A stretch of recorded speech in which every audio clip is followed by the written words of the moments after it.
যতগুলা হাইকোর্টে জামিন হয়েছে সবগুলা আমাকে দোষ দেওয়া হয়েছে, আসিফ নজরুলকে। কেন?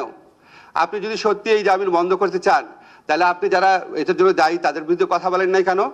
আওয়ামী লীগের ফ্যাসিস্ট আমলেও তো আপনারা সিনহা, শামসুদ্দিন মানিক, খায়রুল হকের বিরুদ্ধে আমরা কথা বলেছিলাম। তখন বলা গেছে, তখন কি তত্ত্বাবধায়ক সরকার রায় বাতিল হইল কেন? খায়রুল হককে দোষ দিয়েছিলেন নাকি আইনমন্ত্রীকে দোষ দিয়েছিলেন? শামসুদ্দিন মানিকের উদ্ভট কর্মকাণ্ডের জন্য কি শামসুদ্দিন মানিককে দোষ দিয়েছিলেন নাকি আইনমন্ত্রীকে দোষ দিয়েছিলেন? তো এখন কেন আইনমন্ত্রীকে দোষ দেন?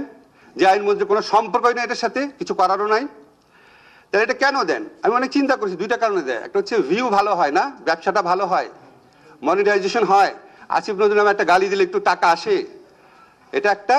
আর একটা হচ্ছে এখানে বিশেষ একটা রাজনৈতিক এজেন্ডা আছে। আসিফ নজরুলকে দুর্বল করলে বিশেষ রাজনৈতিক এজেন্ডা বাস্তবায়ন সহজ হয়। এই দুইটা ছাড়া আমি কোনো কারণ দেখি না।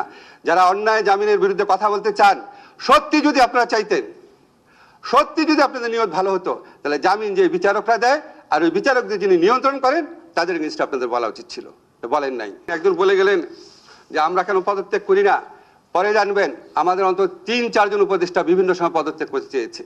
এই অন্যায় আক্রমণ, অন্যায় সমালোচনা, সারাক্ষণ গালাগালি, অশ্লীল অশ্রাব্য গালাগালি, প্রাণ নাশের আশঙ্কা, মানে প্রাণ নাশের হুমকি, অবর্ণনীয় জীবন, এই জীবন কেউ উপভোগ করে? আমাদের প্রধান উপদেষ্টা বলেছেন এটা একটা টিম, একজন পদত্যাগ হলে আরেকজন মনোবল নষ্ট হবে, আরো দাবি আসবে, আমরা কোনো কাজ করতে পারবো না, কাজ করে যাও। তো কাজ করে যাচ্ছি। এখন যখন আমাদেরও বলার সময় আসবে সবকিছু জানবেন, বাংলাদেশে থাকবো, সমস্ত কিছুর উত্তর দিব, এবং আমার তো নিশ্চয়ই সততা এবং আত্মবিশ্বাস আছে, সবকিছু একসময় সবাই জানতে পারবেন।